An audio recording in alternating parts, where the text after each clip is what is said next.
तो हमारे साथ आज योग गुरु मोहन करकी जी हैं। इन्होंने हमारे साथ पूर्व में भी बहुत सारे सेशन लिए हैं।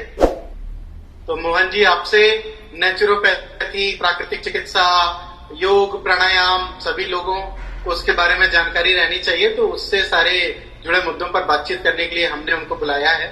तो अब मैं मोहन जी से रिक्वेस्ट करूंगा कि वो बातचीत करें, बाकी सारे लोगों से बताएं उनको बारे में, उनको योग और बाकी सारी चीजों के बारे में। तो मोहन जी, आप शुरू कर सकते हैं। धन्यवाद, नमस्कार। ये मेरे ख्याल से आरबीआई के नॉर्थ रीजन से जुड़े हुए हैं। हमारे बीच में जम्मू से भी और लखनऊ से भी, दिल्ली से भी, मेरे ख्याल कानपुर से भी, जयपुर से भी टीम जुड़े हुए हैं। आप सबको पहले तो स्वागत और अभिनंदन करता हूं। और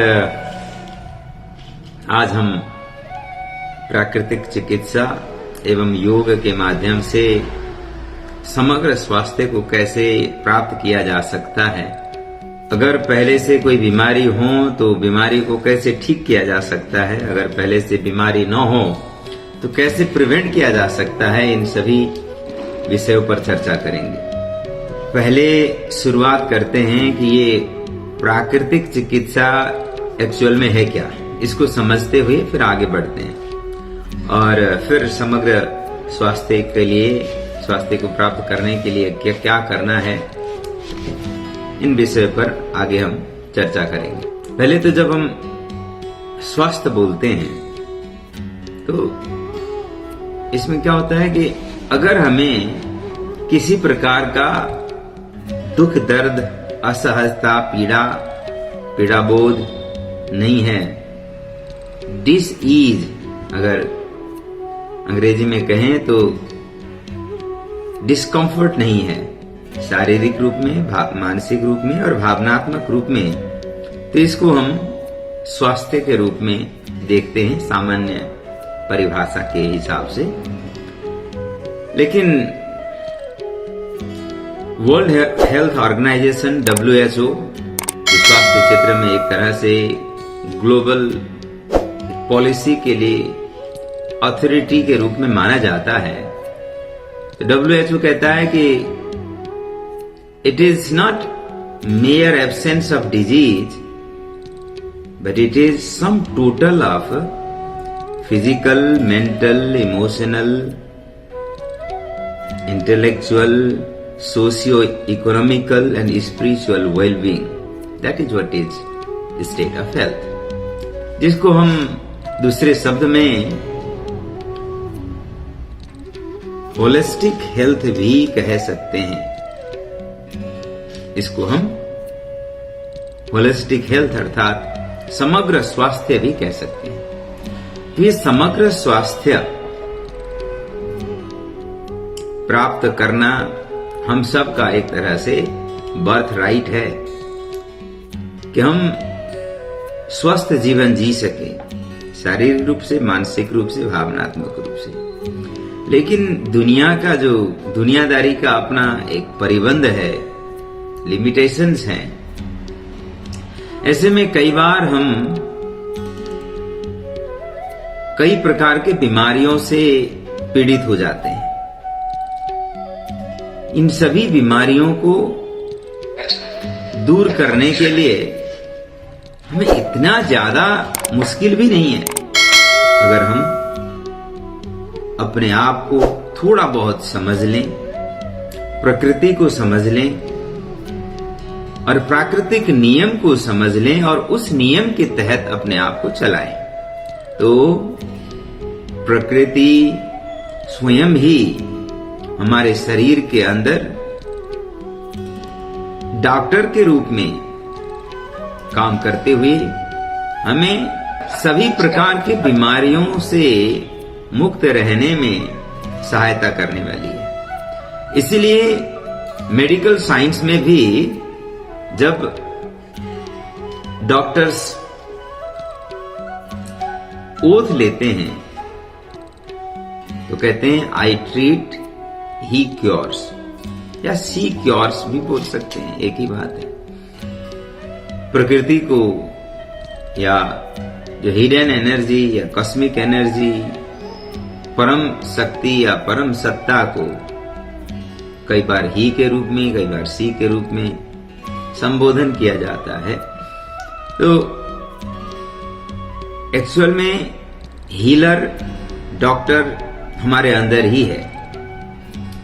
इसको पहचानने की जरूरत है और इसके कार्य पद्धति को समझने की जरूरत है, और हम उस प्राकृतिक नियम के मुताबिक चलने लगेंगे तो ये सब बीमारियां धीरे धीरे अपने आप ही दूर चले जाते हैं।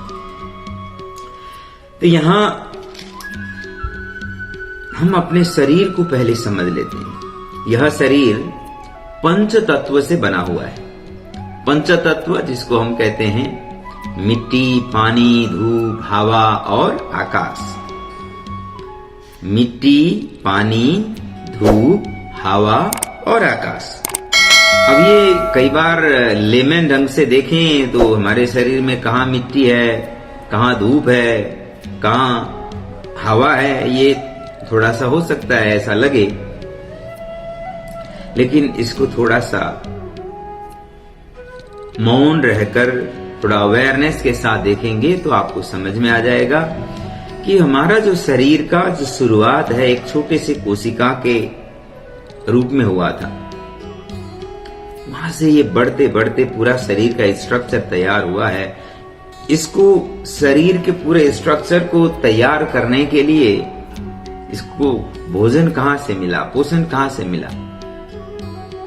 अब हम सामान्य रूप से कह सकते हैं कि मां के कोख में रहते समय मां के माध्यम से मिला। मां को कहां से मिला? तो स्वाभाविक रूप में उन्होंने जो भी भोजन ग्रहण करे होंगे, जल ग्रहण किया होगा, हवा का ग्रहण किया होगा। भोजन जो लिए हैं वो भोजन कैसे बना? वो भी एक बीज से शुरू हुआ। बीज से प्लांट, पेड़, पौधा और पेड़ बनते हुए फल तक पहुंचने के लिए उसको जो पोषण मिला है, इन्हीं मिट्टी से मिला है, पानी से मिला है, धूप से मिला है, हवा से मिला है।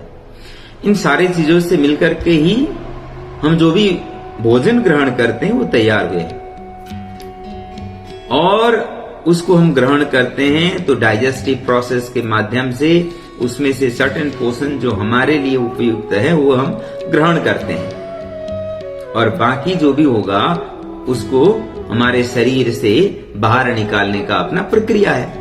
और इससे आपको यह समझ में आया होगा कि हमारा जो शरीर का निर्माण है मिट्टी से, पानी से, धूप से, हवा से, और ये आकाश तत्व क्या होता है? आकाश मतलब स्पेस है ना, खाली। अगर शरीर के अंदर भी खाली भाग नहीं होता तो शरीर के अंदर भी डाइजेशन का काम, पाचन पोषण का काम और अवशोषण के बाद जो बचे हुए चीजों को निकालने का काम, जिसको हम निष्कासन प्रणाली या प्रक्रिया कहते हैं, ये संभव नहीं होता।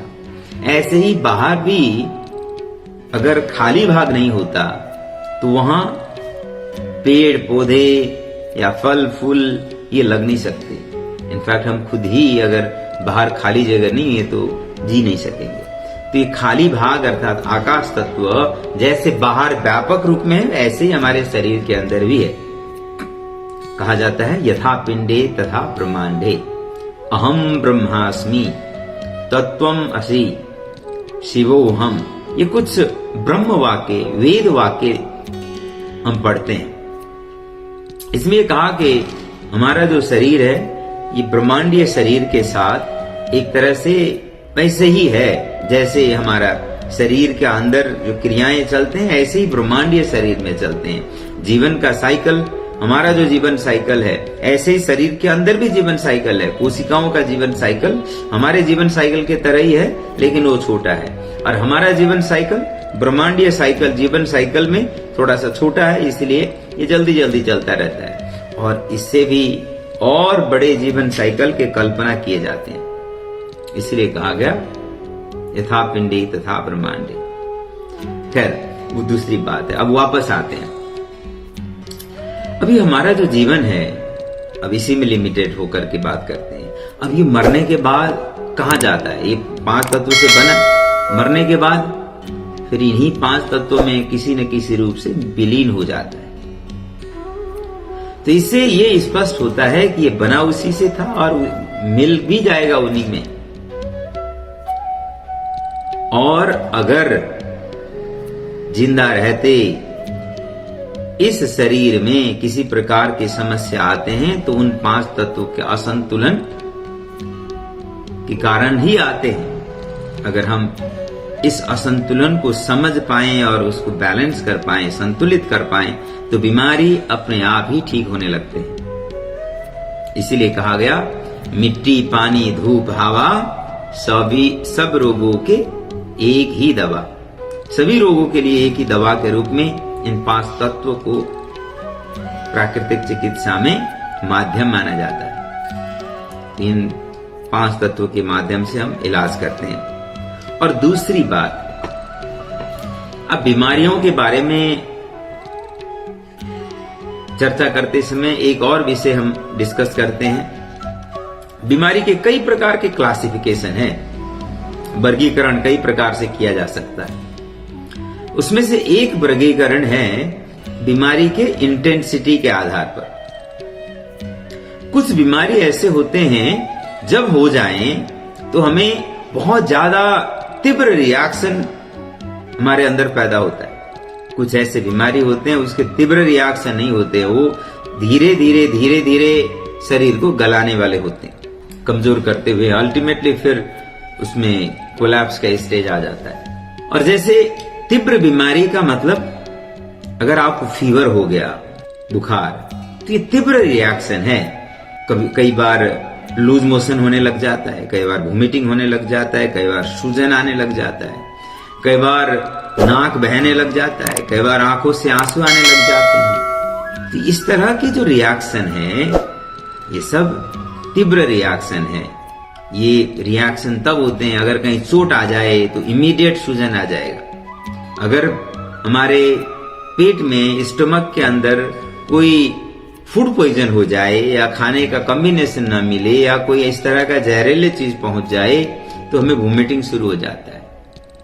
पेट के अंदर कोई सड़न पैदा हो जाए आंतों के अंदर, या आंतों में कोई घाव वगैरह हो जाए, तो खाने का कोई भी चीज आंतों में पहुंचता है वो फटाफट लूज मोशन के रूप में निकलने लग जाता है। तो लूज मोशन, वोमिटिंग या सूजन या ज्वर, बुखार, ये सब तीव्र रिएक्शन है। ये सब तब हो पाते हैं जब हमारे शरीर का इम्यून सिस्टम ठीक ठाक हालत में होगा। अगर हमारे शरीर का इम्यून सिस्टम कमजोर हो गया तो ये सब रिएक्शन होंगे ही नहीं। तो ये रिएक्शन तभी हो पा रहे हैं अगर आपको कभी फीवर आता हो, कभी नाक बहता हो, सर्दी जुकाम का जो रिएक्शन के रूप में कई बार लूज मोशन, वोमिटिंग होता है, तो इसमें कोई घबराने वाली बात नहीं है। आपको इतना समझना है कि नॉर्मल रूटीन में आप जीवन जीते समय कुछ ऐसे चीजें चला गया है। अगर आपका जो पेट से ऊपर वाले भाग में अगर कोई पॉइजनस चीजें बैठ गया तो उसको निकालने के लिए वोमिटिंग होती है, कई बार हिचकी आती है। और स्पेशली जो श्वास प्रश्वास के जो पाइप है, श्वास प्रश्वास के जो सिस्टम है, अगर कोई चीजें जा करके अटक जाए तो उसको निकालने के लिए खांसी आती है।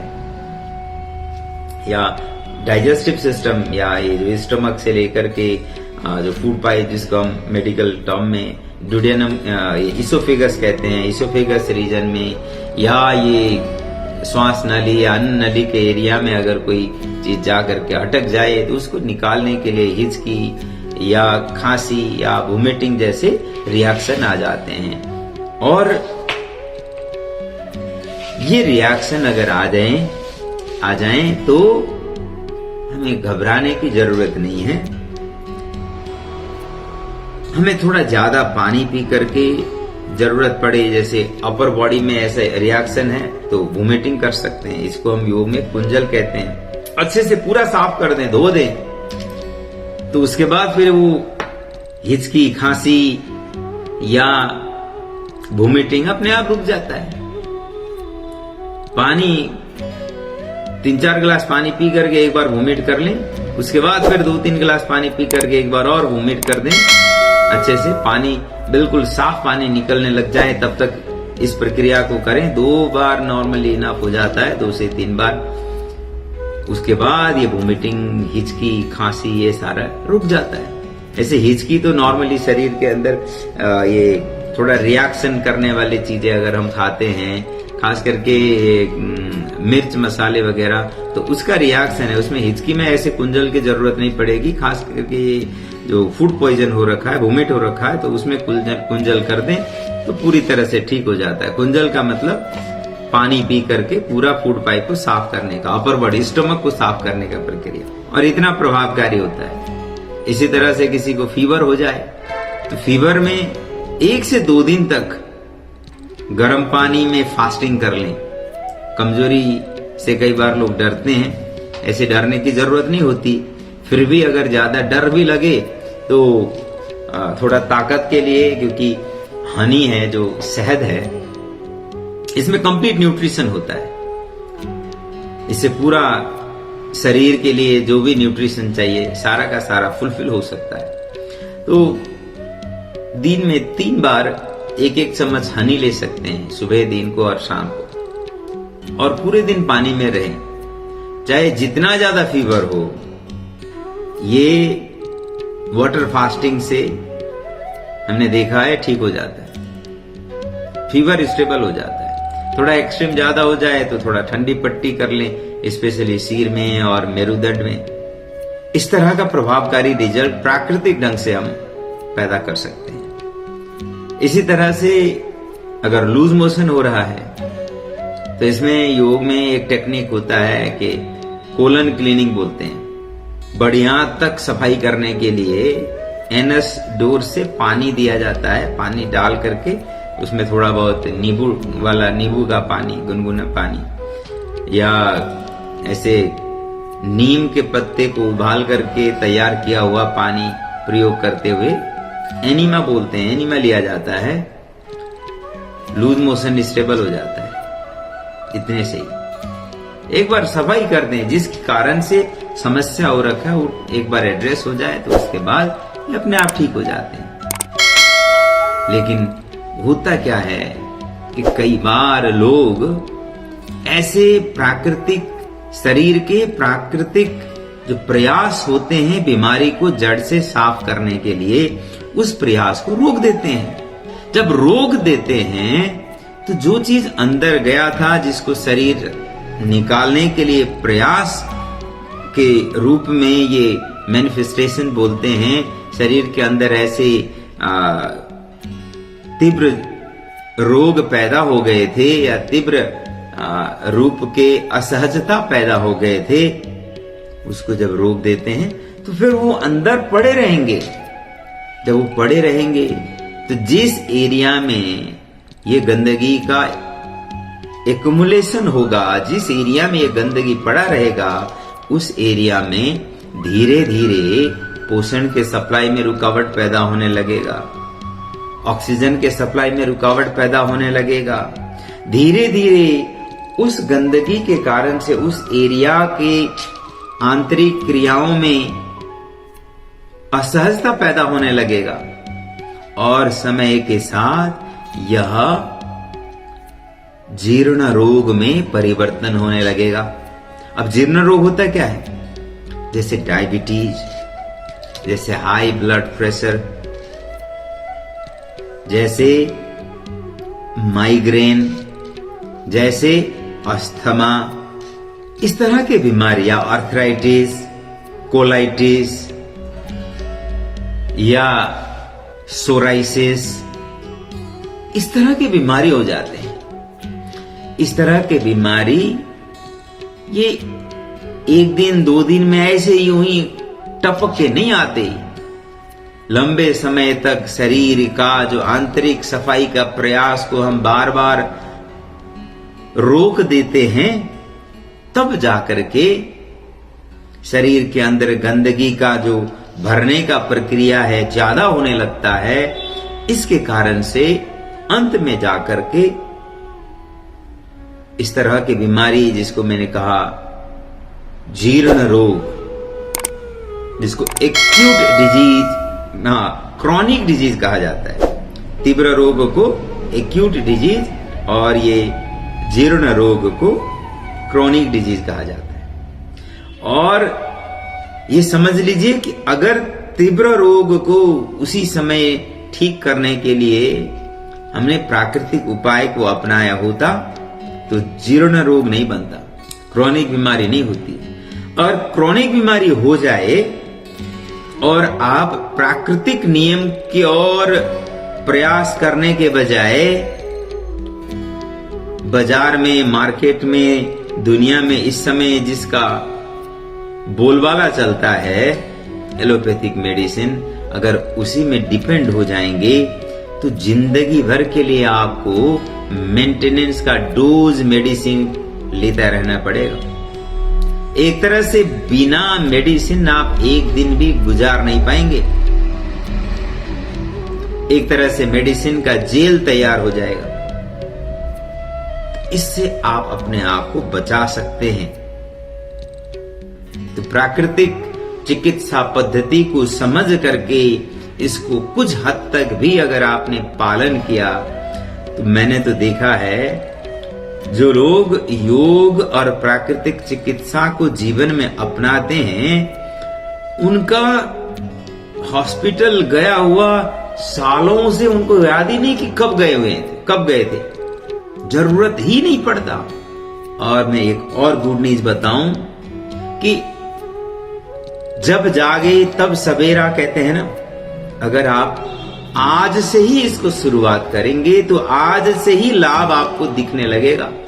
योगेश्वर श्री कृष्ण भागवत गीता में कहते हैं, युक्ताहार विहारस्य युक्त चेष्टस्य कर्मसु युक्त स्वप्न बबोधस्य योगो भवति दुःखः। अर्थात प्राकृतिक नियम ये तो है, सही युक्त उपयुक्त आहार का ग्रहण करना, प्रॉपर ईटिंग करना, है ना, और प्रॉपर विहार का मतलब दिनचर्या, कि आप रात को समय पर सोएंगे, जल्दी सोएंगे और रात को हल्का भोजन करके सोएंगे। ये क्यों जरूरी है मैं आपको बताता हूं। ये कई लोगों को पता ही नहीं, उम्र ढलने को हो गया, ये पता ही नहीं कि भोजन का जो प्रोपोर्शन, भोजन का जो डिवीजन कैसा होना चाहिए। तो बेचारे अज्ञान ही सबसे बड़ा दुख का कारण होता है। लोगों को पता ही नहीं है कि भोजन किस समय कैसा करना चाहिए। और हमारे पठन पाठन के पाठ्यक्रम में ऐसे चीजों को पता नहीं क्यों आज तक ज्यादा प्रायोरिटी के साथ रखा ही नहीं गया, जिससे लोग बीमारी से मुक्त हो सकते थे, जिससे देश का जो हेल्थ बजट है और अरब का जो बजट है उसमें बहुत हद तक कमी आ सकता था। लेकिन पता नहीं अब उसमें भी कई चीजें रोल प्ले होते हैं। खैर वो अलग चीज है, हमारा विषय नहीं है। लेकिन अगर हम थोड़ा सा भी ईटिंग हैबिट को, रूटीन को व्यवस्थित करते हैं तो हमें हॉस्पिटल के चक्कर काटने की आवश्यकता ऐसे ही नहीं पड़ेगा। अगर हम बीमार पड़ के हॉस्पिटल के चक्कर काटने से बचते हैं तो स्वाभाविक रूप में हमारा वर्किंग एफिशिएंसी बढ़ेगा। हम अगर बेहतर वर्किंग एफिशिएंसी के साथ काम करेंगे तो हमारा अपना आय आर्जन व्यवस्थित होगा, हम घर परिवार को सही से सपोर्ट कर पाएंगे, तो स्वाभाविक रूप में देश के लिए भी तो ये कंट्रीब्यूशन होगा। हम अपने जीवन को जितना अच्छा बनाएंगे उतना ही हमारा घर, हमारा परिवार, हमारा समाज और देश अच्छा बनेगा। तो ये तो हम व्यक्तिगत रूप में, व्यक्तिगत जीवन में जैसा व्यवहार करते हैं वो देश के लिए अच्छा या बुरा योगदान होता है। तो हम अपने जीवन को अच्छा बनाएंगे तो ये देश के लिए भी योगदान है। खैर वो दूसरा पार्ट है, फिर भी मैं आपको बता रहा हूं कि अब वापस रूटीन में कैसा खाना चाहिए, इस टॉपिक में फिर वापस आते हैं।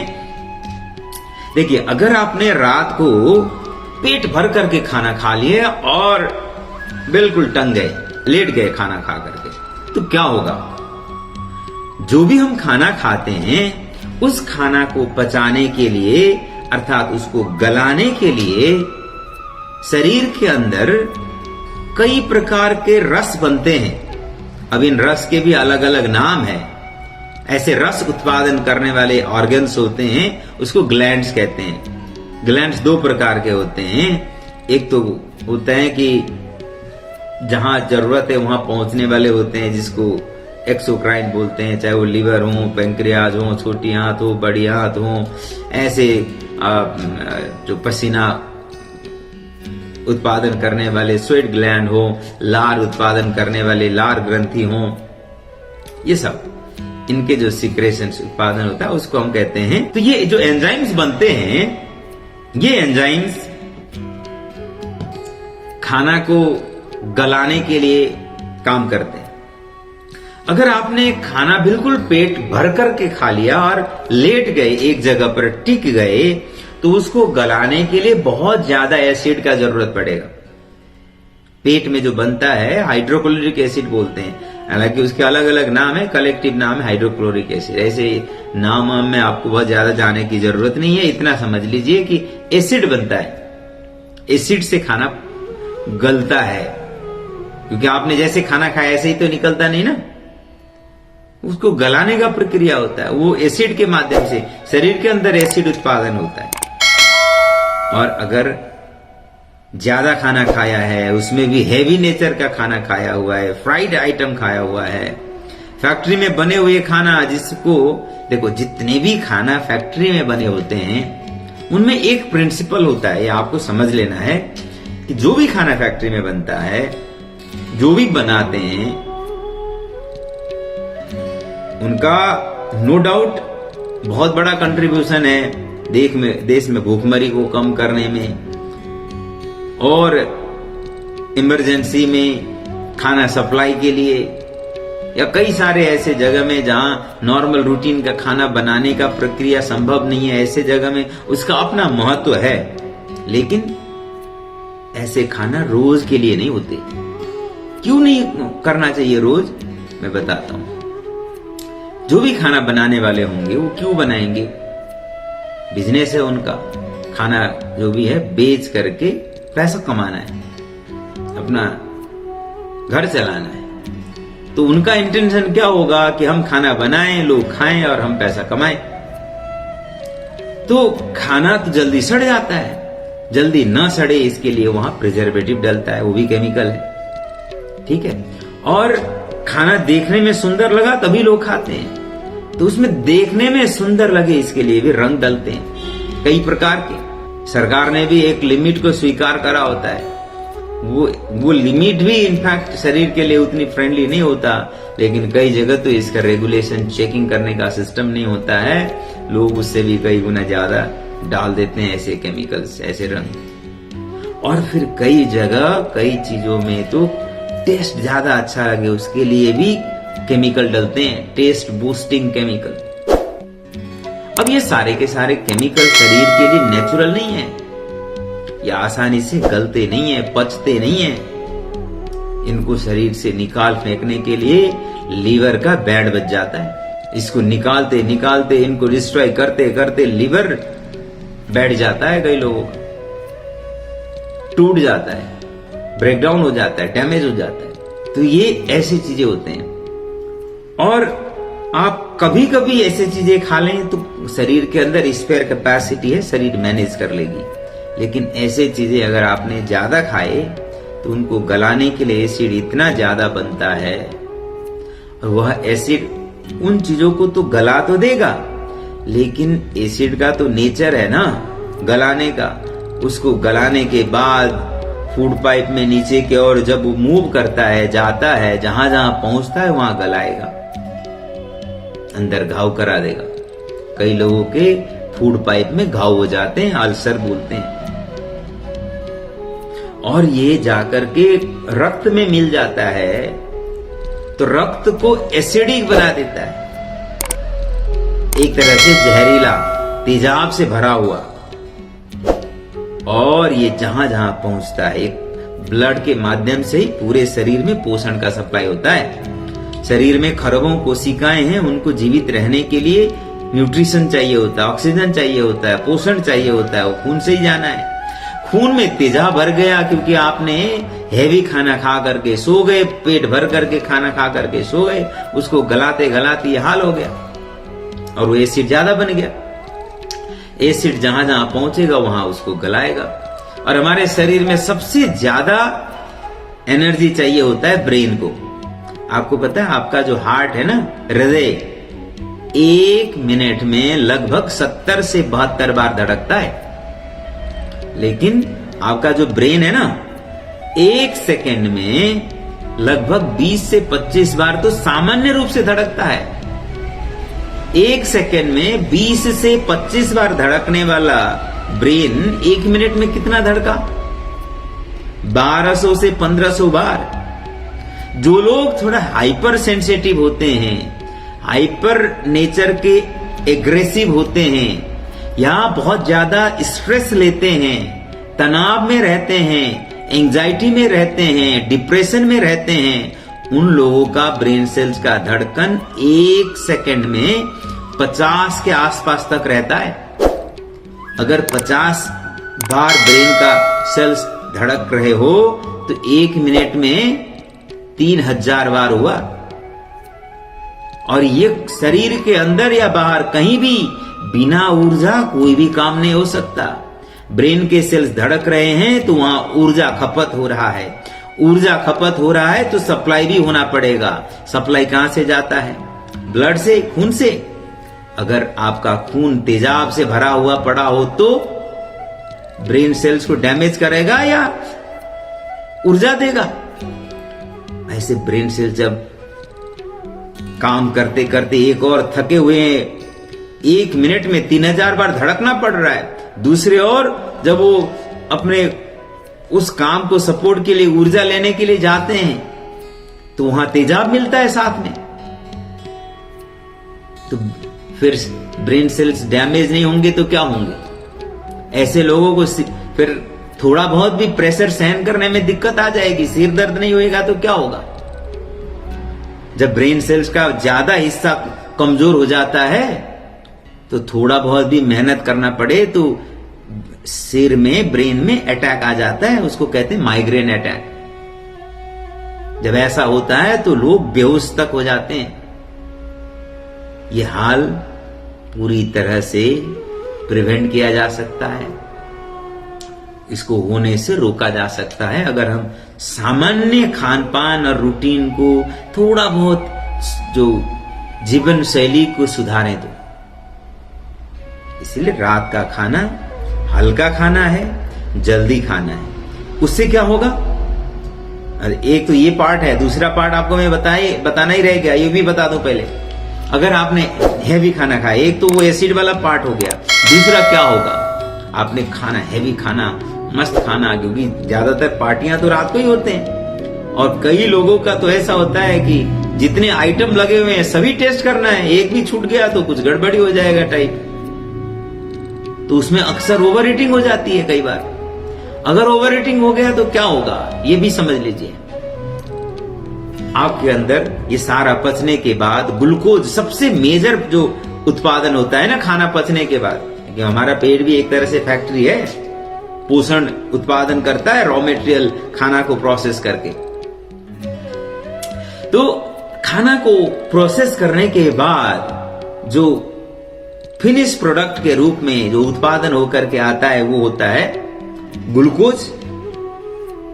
प्रोटीन वाली चीजें प्रोसेस होकर के एमिनो एसिड, और जो फैट वाली चीजें प्रोसेस होकर के कुछ पार्ट ये ग्लूकोज में कन्वर्ट होता है, कुछ पार्ट डिफरेंट टाइप के फैटी एसिड्स बन जाते हैं।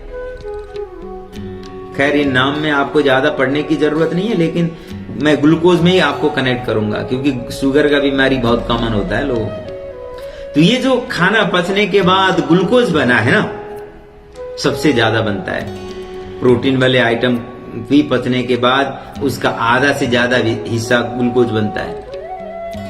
कार्बोहाइड्रेट वाले अनाज वाले चीजें भी पचने के बाद उसका मेजर पार्ट ग्लूकोज बनता है। अब ग्लूकोज जा करके ब्लड में मिक्स हो जाता है। अब ग्लूकोज का मतलब एक तरह से चीनी का लिक्विड या जो प्रोसेस्ड मान लीजिए फॉर्म, अब ये जब ब्लड में भर जाता है तो चाशनी का कल्पना करिए, चाशनी के अंदर शुगर भरा पड़ा होता है ना, पिघला हुआ। ऐसे ही ब्लड में जो घुला होता है ग्लूकोज, वो एक तरह से चाशनी जैसा। अगर ब्लड के अंदर ग्लूकोज बहुत ज्यादा हो जाता है तो ब्लड एक तरह से चाशनी जैसा बन जाता है।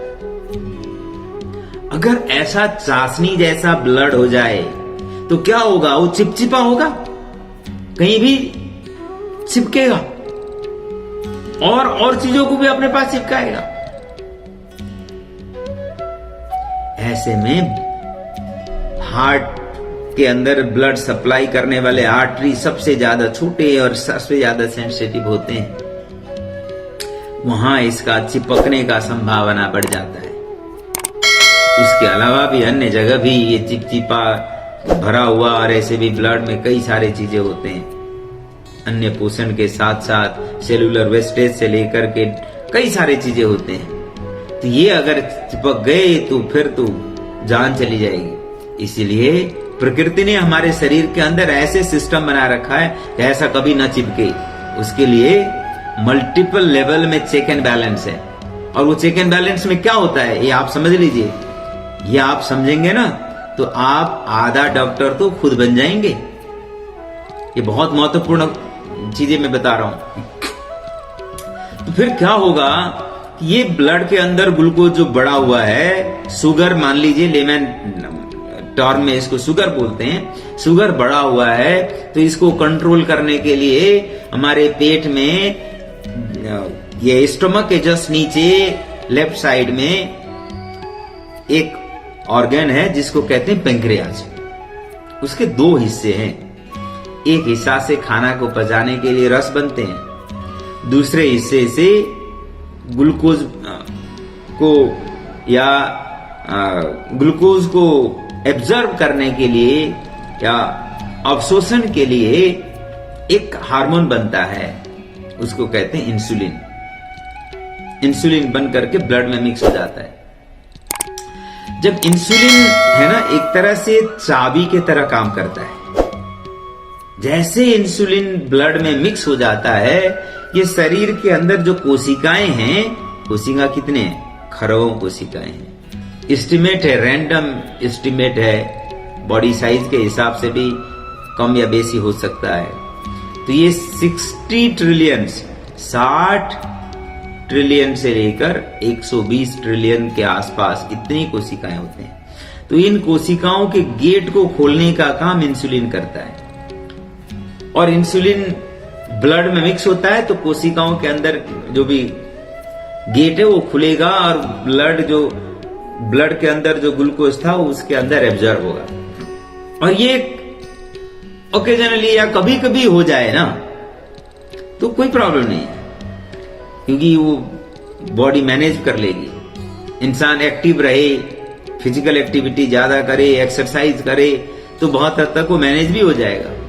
लेकिन अगर कोई फिजिकल एक्टिविटीज कम करते हो और खाने में अच्छे से चटकारे हों, ऐसे स्पेशली रात को रोज पार्टी करते हों, तो उनके अंदर तो ग्लूकोज पहले से ही कोशिकाओं के अंदर भरा पड़ा है, फिर ब्लड में आकर के भर गया तो उसको करेंगे क्या? अंदर तो जगह नहीं है।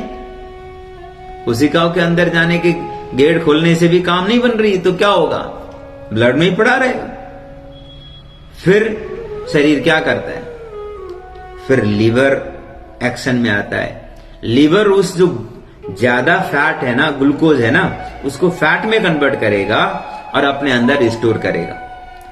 और कभी कभी हो जाए तो फिर बाद में जब जरूरत पड़े, लीवर से जो ग्लूकोज फैट में कन्वर्ट होकर के स्टोर किया गया था वो वापस खपत हो जाएगा, नॉर्मल है, कोई बात नहीं। लेकिन जो लोग फिजिकल मेहनत ज्यादा नहीं करते हैं और खाने में चटकारे रोज लेते हैं या ज्यादा कैलोरी रोज करते हैं, तो उनका तो वो कभी भी उधर आवश्यकता डेफिशिएंसी बनेगा ही नहीं। तो फिर हमेशा ही लीवर में फैट भरा रहेगा तो ऐसे में लीवर फैटी हो जाता है, तो इसको फैटी लीवर कहते हैं। लीवर फैटी हो गया तो फिर लीवर खाना को पचाने के लिए भी लीवर का रोल होता है। शरीर के अंदर कोई भी केमिकल जाए उस केमिकल को कंट्रोल करके, नष्ट करके, कंट्रोल मतलब लेवल में मेंटेन करने का काम भी लीवर का होता है। शरीर के अंदर से गंदगी को निकालने का काम भी लीवर का होता है। आपने कई लोगों ने, आप सब नोटिस करे होंगे, जो लोग ड्रिंक्स करते हैं रोज उनको सबसे ज्यादा स्वेटिंग निकलती है। इस स्वेट ग्लैंड को एक्टिवेट करने का काम भी लीवर करता है। जो लोग ज्यादा ड्रिंक्स करते हैं उनका भी लीवर खराब हो जाता है। जो लोग ज्यादा ड्रग्स लेते हैं उनका भी लीवर खराब होता है। क्यों? क्योंकि लीवर के ऊपर ज्यादा लोड पड़ता है, उसको रेस्ट करने का समय नहीं मिलता है और बिना रेस्ट रिपेयरिंग नहीं हो पाता है। चलते चलते गाड़ी का रिपेयरिंग नहीं हो सकता ना, तो इसीलिए ये जरूरी है कि खाने में, स्पेशली रात को, पूरे दिन में ही पोर्शन कंट्रोल करनी है। इसको यहां योग में मिताहार का कंसेप्ट बताया गया है। प्राकृतिक चिकित्सा में भी भोजन का पोर्शन को कंट्रोल करने के लिए हम कहते हैं आपका जितना भूख होगा उस भूख का आधा भाग ही सॉलिड भोजन से भरना चाहिए और 1/4 भाग लिक्विड चीजों से भरना है और 1/4 भाग कम से कम खाली रखना है। अर्थात भूख के समय में भी थोड़ा भूख मतलब और भी खाया जा सकता है, ऐसे फील होते हुए ही खाना रोकने का सेल्फ कंट्रोल हमें डेवलप करना है। भूख है तो ऐसा नहीं कि गले तक आ जाए तब तक खाना है। इस तरह से खाने का आदत हो गया तो बीमारी को कोई रोक नहीं सकता, भगवान भी नहीं। अर्थात भगवान तो हमें कोई हमारे जीवन में कोई इंटरफेयर नहीं करते हैं। भगवान ने एक सिस्टम बना दिया है, बस वही सिस्टम रेगुलेट करता है चीजों को। इसीलिए कहा जाता है God helps those who help themselves. जो अपने आप को सही तरह से चलाए उसी को भगवान हेल्प करते हैं। अर्थात प्रकृति का नियम भगवान ने बना दिया, वो नियम उन्हीं को हेल्प करेगा जो सही करते हैं। तो ये रात को हल्का खाना खाना है। यह आपको समझ में आ गया होगा कि शुगर लेवल बढ़ने से, लिवर खराब होने से रोकने के लिए, शुगर लेवल बढ़ने से रोकने के लिए और किडनी को खराब होने से रोकने के लिए, हाँ, ये अगर लिवर के भी बस की बात नहीं होती तो किडनी फिल्टर करना शुरू करता है। किडनी फिर ग्लूकोज को निकालना शुरू करता है, उसको डायबिटिक कंडीशन कहते हैं। तो लिवर को, किडनी को बचाने के लिए और पेंक्रियाज को बचाने के लिए, आंतों के स्वास्थ्य को ठीक हालत में रखने के लिए, इसके साथ साथ और कई सारे बीमारी होते हैं। इन चीजों को ठीक रखना हो तो रात का खाना हल्का होना चाहिए और जितना हो सके जल्दी।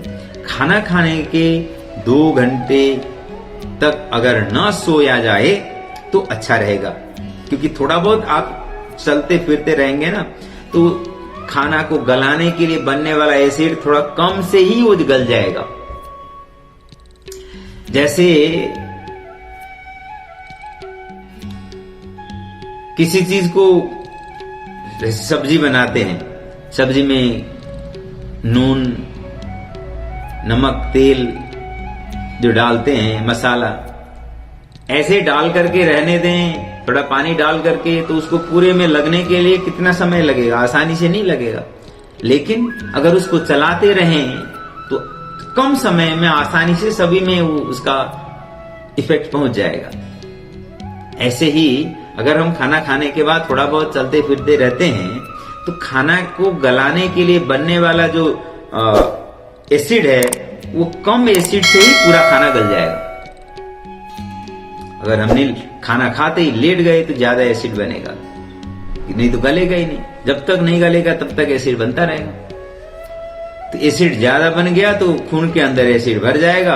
अगर खून के अंदर एसिड भर गया तो नर्वस सिस्टम सबसे ज्यादा काम करने वाला सिस्टम है हमारे शरीर में। नर्वस सिस्टम के ऊपर ज्यादा एसिड पहुंचेगा तो नर्वस सिस्टम को कमजोर कर देगा। उसमें सबसे ज्यादा मेजर ब्रेन है। ब्रेन कमजोर हो गया तो ऐसे लोगों को सिर दर्द होगा, ऐसे लोगों को माइग्रेन भी होगा। इसके अलावा और भी कई कारण होते हैं सिर दर्द और माइग्रेन के, लेकिन सबसे मेजर एक कारण ये भी है। तो ये ध्यान रखना है। और आपको समझ में आ गया कि रात को हल्का खाना खाना है और खाना जितना हो सके जल्दी खाना है। ऐसे हमारे समाज में, भारतीय सभ्यता में नॉर्मली जो रात का भोजन है जल्दी करने का प्रावधान पहले से ही है। अगर रात को हम जल्दी भोजन करते हैं तो उसके बाद थोड़ा बहुत 1-2 घंटे तक इधर उधर अपने एक्टिविटीज करेंगे, पढ़ेंगे, टहलेंगे। उसके बाद अगर आप सोते हैं तो खाना पचाने के लिए बहुत ज्यादा एनर्जी नहीं चाहिए होगा। उसको सेटल करने के लिए भी बहुत ज्यादा मेहनत नहीं लगेगा, क्योंकि वो पहले से ही थोड़ा कम भी है, कंट्रोल भी है और पहले से हल्का फुल्का पचा भी है, तो आसानी से पच जाएगा। उसके बाद बचा हुआ जो एनर्जी है ना, खाना को एब्जर्व करने के बाद, शरीर के अंदर अवशोषण के बाद, शरीर के कोशिकाओं का हीलिंग और रिपेयरिंग और मेंटेनेंस का काम में लग जाता है। हमारा शरीर का आंतरिक ऊर्जा ऐसे ही विश्राम लेकर के सोता नहीं है। आप सोए होते हैं उस समय वो हीलिंग का काम करता है। यही कारण है कि पूरे दिन का थकान सोकर उठने के बाद मिट चुका होता है। क्यों? क्योंकि आपके शरीर का आंतरिक ऊर्जा उसको हीलिंग कर देता है, रिपेयरिंग कर देता है, मेंटेनेंस कर देता है। और ऐसे में आपका नींद जल्दी खुलने लगेगा। और नींद जल्दी खुल गया, मान लीजिए कि आप 4 बजे या 5 बजे जगने लग गए आराम से। जो लोग रात को लेट खाना खाते हैं, हैवी खाना खाते हैं, उनका तो सुबह 8 बजे भी नींद आसानी से नहीं खुलेगा। बेड टी चाहिए होगा। टी क्या होता है? स्टिमुलेट करके शरीर को हिलाने के लिए, अंदर से तरंग पैदा करके, उस तरंग के कारण से नींद खुलती है उनकी। नॉर्मली हो नहीं पाता, क्योंकि नॉर्मली वो इतनी दबा पड़ा है, थका पड़ा है, अंदर से एग्जॉस्टेड है। जिनको भी बेड टी चाहिए होगा, ये आज ही समझ लीजिए कि आपका शरीर अंदर से गंदगी से, टॉक्सिन से, वेस्टेज से, सेलुलर वेस्टेज से, डाइजेस्टिव वेस्टेज से भरा पड़ा है। इसको ठीक करना है तो रात का खाना हल्का करना शुरू करें और सुबह टाइम से उठ करके 2 गिलास गुनगुना पानी पीकर थोड़ा बहुत टहलना शुरू करिए। कई लोगों का पेट सही से साफ नहीं होता है, तो रात को 1 कप गुनगुने पानी के साथ 1 चम्मच त्रिफला ले सकते हैं। सुबह पेट साफ होने लगेगा आसानी से। पेट अगर सही से साफ हो गया तो कई बीमारी अपने आप ही दूर हो जाते हैं। तो सुबह जिनको पेट सही से नेचुरली साफ नहीं होती हो, रात को 1 चम्मच त्रिफला लेना है, सुबह उठ करके 2 गिलास पानी पीना है। वो भी गुनगुना होगा तो ज्यादा अच्छा होगा। क्यों? क्योंकि नॉर्मली ना गर्म से चीजें एक्सपांड होते हैं, फैलते हैं। ठंडे से कंट्रैक्शन होता है, सिकुड़न पैदा होता है। आपको एक चीज बता दूं, सर्दी के समय में सबसे ज्यादा हार्ट अटैक से लोग मरते हैं। सर्दी के समय में लोगों का ब्लड प्रेशर बढ़ता है। क्यों? क्योंकि शरीर के अंदर सिकुड़न पैदा होता है। उस सिकुड़न के कारण से ब्लड सप्लाई को सुनिश्चित करने के लिए प्रेशर बढ़ाना पड़ता है शरीर को। इस चीज को ध्यान में रखते हुए, इससे प्रॉब्लम न हो, इस बात को सुनिश्चित करने के लिए रात को आप त्रिफला लेंगे और सुबह 2 गिलास गर्म पानी पिएंगे। और जिन लोगों का नॉर्मली ज्यादा ठंडी लगने का टेंडेंसी है या शरीर जल्दी ज्यादा अकड़ती हैं, तो रात को सोने से पहले 1 गिलास दूध में आधा चम्मच हल्दी अच्छे से उबाल करके उसको पी करके सोएं, तो उससे शरीर के अंदर गर्मी पैदा होता है। दूध अपने आप में ठंडी तासीर का है, ये ध्यान रखिएगा। हल्दी उबाल करके, हल्दी और दूध उबालने के बाद ही वो गर्म हो जाता है, गर्म तासीर बन जाता है। तो ये पी सकते हैं ठंडी भगाने के लिए। इससे ऐसे कहीं टूट फूट हो रखा हो, चोट लगा हो, दर्द हो रखा हो, उसमें भी आराम आता है। तो हल्दी वाला दूध पी सकते हैं रात को, और सुबह 2 गिलास पानी पीने के बाद आप अपने लिए, क्योंकि आप मान लीजिए सुबह 5 बजे उठ गए या 4 बजे उठ गए ना, उस समय का टाइम आपका पर्सनल टाइम होगा। उस समय आपको डिस्टर्ब करने वाले कोई नहीं होंगे। उस समय आप अपने लिए यूटिलाइज करिए। That is going to be purely your time. नहीं तो जब लोग उठने लग जाएं, उसके बाद बाहरी चीजों का प्रेशर आपके ऊपर फिर पूरी तरह से कब्जा जमा लेगा। सुबह का या और बाकी लोग उठने से पहले का 1 से 2 घंटे का टाइम अगर आपने अपने लिए निकाल पाए ना, ये आपके लिए सबसे बड़ा वरदान है।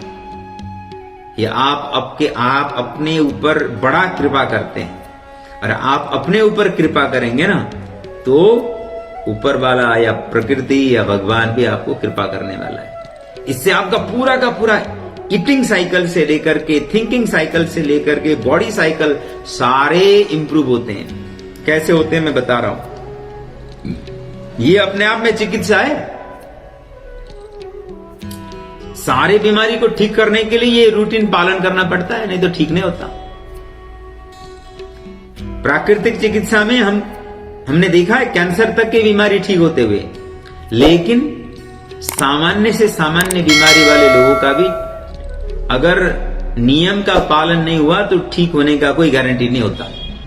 इसलिए कहा जाता है कि हम सभी बीमारी को ठीक कर सकते हैं, लेकिन हर एक बीमार व्यक्ति को ठीक करने का कोई गारंटी नहीं लिया जा सकता है, क्योंकि वो प्रकृति के नियम पालन नहीं करेंगे तो छोटे छोटे समस्या भी ठीक नहीं होता। तो ये बात समझने की जरूरत है। खैर, अब आप सुबह उठ करके पेट वेट साफ हो गया, थोड़ा बहुत चलना फिरना कर लिए, उसके बाद आपके पास प्लानिंग के टाइम है। थोड़ा बहुत अच्छे पॉजिटिव चिंतन के ऊपर आप समय लगा सकते हैं, ध्यान कर सकते हैं, प्राणायाम कर सकते हैं, योग कर सकते हैं, अपने लिए वॉकिंग कर सकते हैं, अपने जो इंपॉर्टेंट प्रायोरिटी के काम पूरा कर सकते हैं। तो इस तरह से आप अपने जीवन को ऑर्गेनाइज कर पाएंगे। उसके बाद समय से आपको भूख खुलकर लगेगा।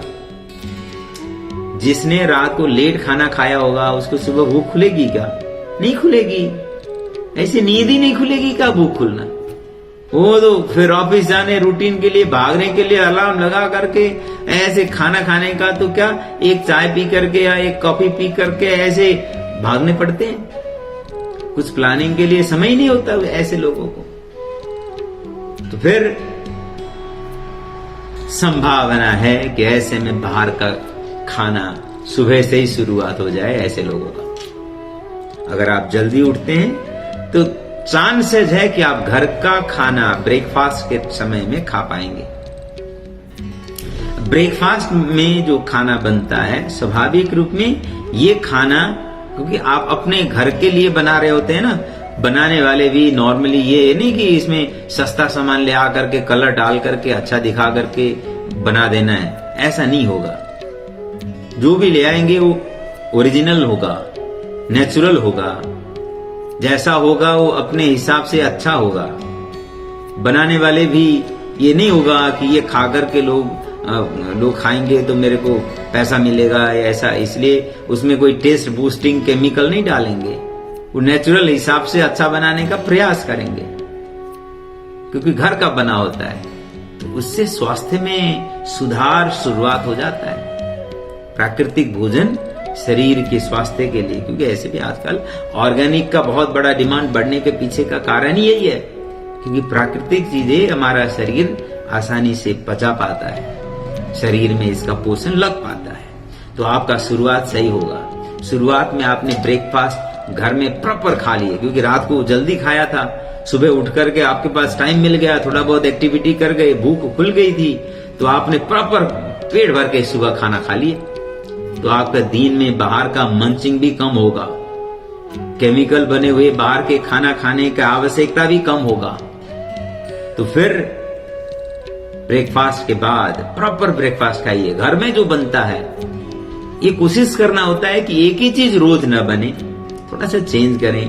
कभी दलिया है, कभी पोहा है, कभी इडली है, कभी डोसा है, कभी ये उत्पम है, कभी पराठा में भी कई प्रकार के स्टफ पराठा हो सकते हैं, गोभी पराठा, मूली पराठा, गाजर पराठा, प्याज पराठा, कितनी सारी चीजें हो सकते हैं। एक ही चीज रोज न हो, इसको थोड़ा सा प्लान कर लेनी चाहिए, उसका अच्छा प्रभाव होने वाला है। और फिर घर का खाना ऐसे प्लान कर लें। उसके बाद फिर उसके साथ आप सुबह के टाइम में दही, छाछ, मट्ठा ऐसे चीजें साथ में ले सकते हैं, फ्रूट्स वगैरह ले सकते हैं।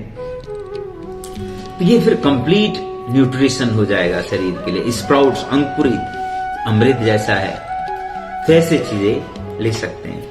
और उसके बाद फिर लंच के समय में कोशिश करें कि एक प्लेट सैलेड पहले खा लें, उसके बाद अपने भूख के हिसाब से, अपने टेस्ट के हिसाब से खाना खा लीजिए। और रात के समय में आपको सैलेड वैलेड की जरूरत नहीं है।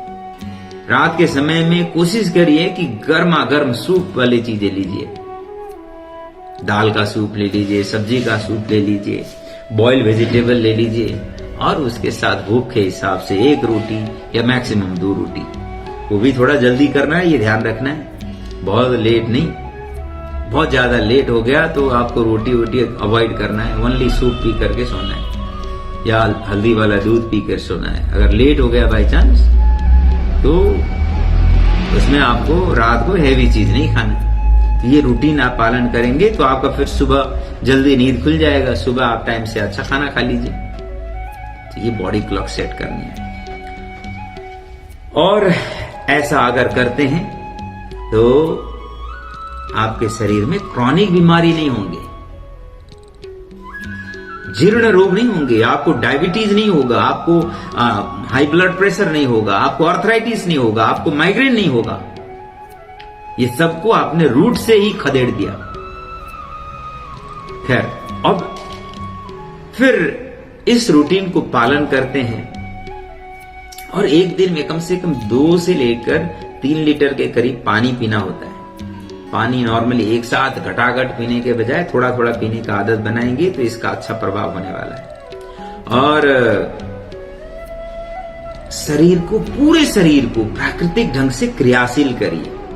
प्रकृति ने जो जॉइंट्स दिए हैं ना, चलाने के लिए दिया है। अगर ये नहीं चलाएंगे ना, जॉइंट्स में के अंदर गंदगी इकट्ठा होने लगेगा। गंदगी क्या, शरीर के अंदर आपको पता है शरीर के अंदर ऊर्जा उत्पादन होता है। उस ऊर्जा के कारण से हम अपने गतिविधि को कर पाते हैं, क्रियाशील रह पाते हैं। ऊर्जा उत्पादन कैसे होता है शरीर के अंदर, इसको समझ लीजिए आप। ये समझ में आ जाएगा तो आपको पता चल जाएगा कि शरीर को क्यों क्रियाशील करना है और कैसे क्रियाशील रख सकते हैं। मैं बोल रहा हूं तो शरीर के अंदर ऊर्जा खपत हो रहा है। मैं इवन बैठा हूं तो भी शरीर के अंदर ऊर्जा खपत हो रहा है। जैसे आप बैठे हुए हैं तो आपके भी शरीर के अंदर ऊर्जा खपत हो रहा है। आप बोलेंगे, काम करेंगे, चलेंगे फिरेंगे, उसमें भी ऊर्जा खपत होता है। तो ये ऊर्जा कहां से आता है? आपने जो भोजन ग्रहण करा है उसमें से जो रस बन करके रक्त में मिला हुआ है पोषण, उसको ऑक्सीजन के सहायता से जलाया जाता है कोशिकाओं के स्तर पर। अब किसी चीज को जला लेते हैं तो हीट पैदा होता है। आपके शरीर का टेम्परेचर एक लिमिट से नीचे नहीं जाता है ना। अगर नीचे चला गया तो फिर जयराम जी की हो जाता है। तो लिमिट रहता है, वो टेम्परेचर मेंटेन होता है। वो टेम्परेचर कैसे मेंटेन होता है? शरीर के अंदर हीट पैदा हो रहा है, ऊर्जा पैदा हो रहा है कुपोषण को जला करके। किसी चीज को जला लेते हैं तो धुआं के साथ साथ राख भी पैदा होता है ना। तो राख भी पैदा होता है, आपको पता है। अब हमारे शरीर के अंदर धुआं पैदा होता है, आपको पता है। इस धुआं को कार्बन डाइऑक्साइड कहते हैं, जो हमारे श्वास के माध्यम से बाहर निकलता है। और राख भी पैदा होता है। राख को मेटाबॉलिक वेस्टेज बोलते हैं हम लोग। इसका भी सफाई होना होता है। जो लोग क्रियाशील रहते हैं, शरीर को पूरी तरह से एक्टिव रखते हैं, तो उनका ये जो कोशिकाओं के स्तर पर पैदा होने वाला गंदगी सफाई सही तरीके से होता रहता है। लेकिन जो लोग क्रियाशील नहीं रहते हैं, उनके शरीर के अंदर पैदा होने वाले गंदगी अंदर ही पड़े रहते हैं और जहां जगह मिल जाएगा वहां जाकर के इकट्ठा हो जाएंगे। शरीर के अंदर ऐसी जगह कहां है? हाथ के उंगलियों के जॉइंट्स, रिस्ट का joint, elbow joint, shoulder joint और मेरुदंड के अंदर के जॉइंट्स, स्पाइन के जॉइंट्स, वर्टेब्रल जॉइंट्स जिसको बोलते हैं, है ना, पीठ के जॉइंट्स और ऐसे पैरों के जॉइंट्स, इन सारे जॉइंट्स में खाली भाग होता है। उसके साथ साथ पेट में बहुत बड़ा खाली भाग है। इन सारे खाली भाग में शरीर के अंदर का सेलुलर वेस्टेज समय के साथ इकट्ठा होने लगता है, अगर व्यक्ति शरीर को सही तरह से क्रियाशील ना रखे तो। अगर हाथों के जॉइंट्स में ऐसा गंदगी इकट्ठा होने लग जाए तो अकड़न पैदा होने लगता है। और ऐसे में कई बार ऐसा होता है, शरीर इतना अकड़ जाता है कि लोग अपने पैर सीधे रख करके अपने पैर के अंगुलियों को भी छू नहीं पाते हैं। मुझे आशा है आप सब तो छू पाते होंगे। अगर आप योग करते हैं तो छूना ही नहीं, अपने सिर को भी लगा पाएंगे। तो ये लचकता आ जाती है। पूरे शरीर को क्रियाशील रखेंगे तो अकड़न पैदा नहीं होगा, जॉइंट्स में गंदगी इकट्ठा नहीं होगा। एक यहां प्रकृति का एक नियम आपको मैं बताता हूं। ये बहुत बड़ा रहस्य है। इसको कहते हैं यूज इट और लूज इट। आपको पता है, जैसे पानी सभी चीज का सफाई करता है ना, सफाई का साधन है पानी तो। लेकिन पानी अगर इकट्ठा हो जाता है तो गंदगी उसके अंदर भर जाता है और पानी का प्योरिटी खत्म हो जाता है। जो सब चीज को सफाई कर सकता था, इकट्ठा होने से वो गंदा हो जाता है। लेकिन पानी बहता रहता है तो बहता हुआ पानी अपने आप को प्यूरिफाई कर लेता है। जैसे आप नदी को देखेंगे, नदी में गंदगी होता है ना, तो कुछ दूरी के बाद वो सारा गंदगी फिल्टर हो जाता है। जैसे यहां दिल्ली से यमुना जी का जो पानी है, दिल्ली में अगर आप देखेंगे तो पानी के पास जाते समय भी स्मेल आता है, लेकिन नीचे पहुंच करके यही पानी बिल्कुल साफ दिखाई देता है कई जगह। क्यों? क्योंकि वो बहते बहते वो साफ हो जाता है, अपने आप को बहता पानी अपने आप को निर्मल कर लेता है। तो शरीर क्रियाशील होगा तो अपने वेस्टेज जो था वो डिटॉक्स के डोर तक पहुंच सकते हैं।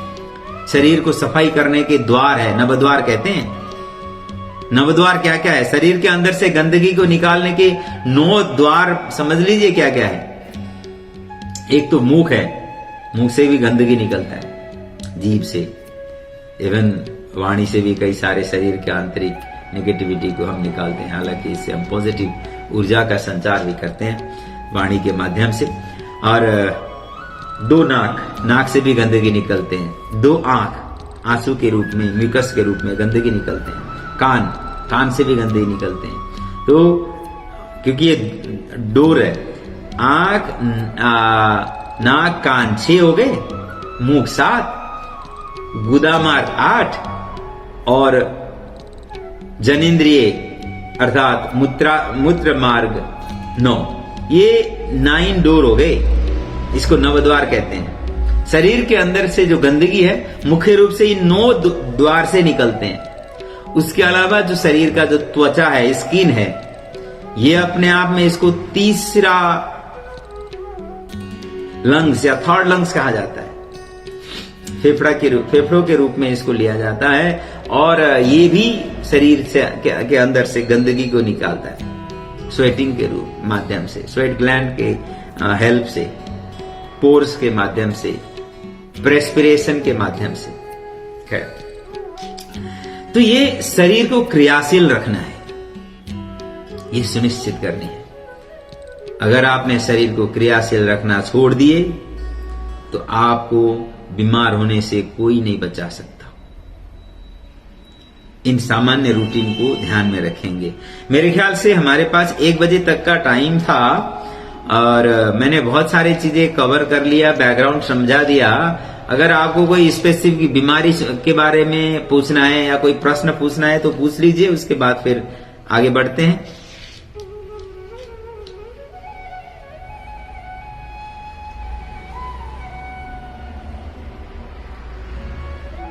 कुछ प्रश्न है आपको पूछना है?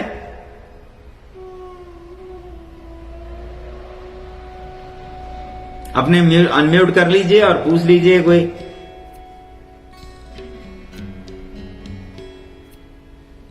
चलिए, मैं खुद ही प्रश्न नहीं है, हमारे पास 5 मिनट और समय है, कोई बात नहीं। तो मैं आपको कुछ ऐसे चमत्कार लगने वाले बहुत छोटे छोटे एक्सरसाइज कराता हूं, ठीक है? क्योंकि इसमें बहुत सारी चीजें हैं। अब हम 1-2 घंटे में तो एक बेसिक ही कर पाते हैं, फिर भी ये आपके लिए जीवन को ट्रांसफॉर्म करने के लिए इनफ है। एक आपको मैं बताता हूं। आप में से कुछ लोगों को मैं देख रहा हूं चश्मा चढ़ा हुआ है।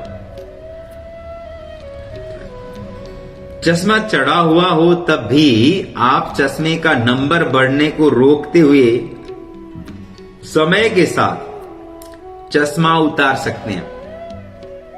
अगर चश्मा नहीं चढ़ा है तो चश्मे का आवश्यकता जिंदगी में कभी न पड़े, इस बात को सुनिश्चित कर सकते हैं। ये चश्मा चढ़ता क्यों है पता है? आंखों का ना एक लेंस होता है, दोनों आंखों में लेंस है। ये लेंस फोकस करता है किसको कैसे देखना है, दूर कैसे देखना है, नजदीक कैसे करना है, वो जूम इन जूम आउट करता है। तो इसके लिए जो लेंस को फोकस करने के लिए, उसको मूव करने के लिए जो मसल्स होते हैं ना, ये मसल्स कई बार कमजोर हो जाते हैं, कमजोर पड़ जाते हैं। इन मसल्स के स्ट्रेंथ को मेंटेन कर लिया जाए तो फिर चश्मे की आवश्यकता नहीं पड़ेगी। अब ये मेडिकल साइड में चले जाते हैं तो वहां ये आपका ट्रेन करने के लिए उनके पास उतना समय नहीं होता। मेडिकल पढ़ने वाले लोग ऐसे भी पढ़ाई में बहुत लाखों करोड़ों खर्चा हो जाता है और उनको अपने इन्वेस्टमेंट निकालना है, उसके बाद फिर कमाई करना है, और ये कई सारे अन्य इकोसिस्टम काम करते हैं, तो वो अलग चीज है, वो हमारा विषय नहीं है। लेकिन ऐसा ये मैं इसलिए कह रहा हूं कि उनको भी पता होता है कि इसका परमानेंट इलाज के लिए ऐसे रोज मेहनत करनी पड़ती है। आजकल तो ऐसे मेडिकल फैटर्निटी में भी एक्सरसाइज को बहुत प्रोमिनेंटली अप्लाई करने लग गए हैं, फिर भी वहां का अपना समस्या है, मेडिकल इंडस्ट्री का अपनी लिमिटेशंस है। तो लेकिन आपको मैं ये रहस्य, और ये टेस्टेड है, फिर ऐसा नहीं कि कोई ऐसे ही कैजुअल बता दिया। तो ये कैसे आंखों के एक्सरसाइज के माध्यम से आंखों के लेंस को अपने जगह पर बनाए रखने वाले मांसपेशियों को ताकत भरकर आप जिंदगी भर चश्मे को बाय बाय कह सकते हैं। तो कैसे करना है? पीठ को सीधी रखेंगे, सब कर लेते हैं, आइए, ये छोटा सा 2 मिनट का प्रैक्टिस है। पीठ सीधी रखिए, एक बार आगे की ओर देखें और लंबी श्वास लें, पूरी श्वास को खाली करिए और आईबॉल को मूव करना है, लुक अप एंड डाउन। सिर को हिलाए बगैर आईबॉल को मूव करिए। गुड, ऐसे up and down, up down, up down, up down, up down, up down, कम से कम 10 बार करना है। फिर right left,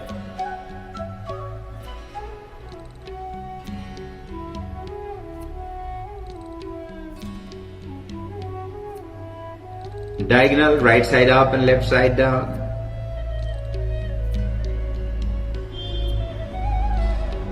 Change, left side up and right side down.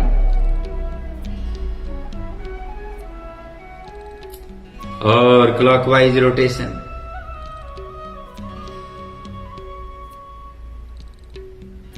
Anti-clockwise.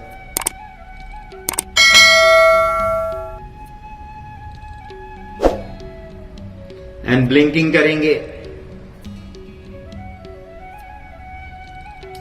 Tightly close करें आंखों को और रिलैक्स करें, टाइट करें और रिलैक्स, टाइट और रिलैक्स, टाइट और रिलैक्स। आंखें बंद ही रखें और सहजता से बंद करें आंखें और हथेली को एक आपस में रॉबिंग करते हुए हथेली पर अच्छी तरह से गरमाइश ले आए। जब हथेली अच्छी तरह से गरमाइश हो जाए, हथेली से आंखों को सहलाएंगे। एक बार फिर हथेली को एक आपस में रॉबिंग करें, आंखें बंद ही रखें और इस बार हथेली से आंखों को ढकें। बिना मूवमेंट अच्छी तरह से थोड़ी देर रोक कर रखें और हथेली को जैसे कप बना रहे हो ऐसे कप जैसा बनाइए और हथेली के कप के अंदर ही ब्लिंकिंग करते हुए आंखें खोलिए। उंगलियों के बीच से धीरे धीरे लाइट को एंटर करने दें और धीरे से हाथ को वापस ले आएंगे। ऐसे ना जब एक्सरसाइज करके ऐसे फट से लाइट को देखते हैं तो आंखों में चुभन पैदा होता है, उसके कारण से फिर जो कंफर्ट आया था वो असहज हो जाता है। इसीलिए ऐसे धीरे धीरे लाइट को एक्सपोज करना होता है। यह अभ्यास रोज कम से कम एक बार, ज्यादा से ज्यादा 2 बार कर लीजिए। आपको अगर आंखों में चश्मा चढ़ा है तो इसके नंबर बढ़ेगा नहीं, मैं इतने से ही बता दूं। हमने तो बहुत सारे बच्चों के ऊपर, बहुत सारे पेशेंट्स के ऊपर एक्सपेरिमेंट किया है और इसमें और एडिशन कर सकते हैं। वॉशरूम में जाकर के टैप वाटर को खोल दीजिए, आंखें बंद करके 15-20 बार उससे छपके भी मारिए। आंखें खोल करके नहीं, बंद करके ऐसे 15-20 बार छपके मारिए। फिर हथेली को रॉबिंग करके आंखों को सहलाइए, ब्लिंकिंग करते हुए आंखें खोल लीजिए। ये 2 एक्सरसाइज करेंगे, इसी से आंखों पर चमत्कार होगा। इससे आंखों के नस नाड़ियों में ताकत भरेगा और फिर जो लेंस को अपने जगह पर बांध करके रखने का स्ट्रेंथ रीगेन होगा। एक्सरसाइज से ही स्ट्रेंथ गेन होता है। अच्छा खाने से तो मोटापा आ सकता है, ताकत नहीं बढ़ता। ताकत के लिए तो एक्सरसाइज ही करना पड़ता है, मेहनत ही करना पड़ता है। उसी से प्रोग्रामिंग होता है, सहन शक्ति का विकास उसी से होता है। तो इसको सामान्य हल्के में नहीं लेना है, रूटीन में करेंगे तो आपके लिए ये वरदान होने वाला है।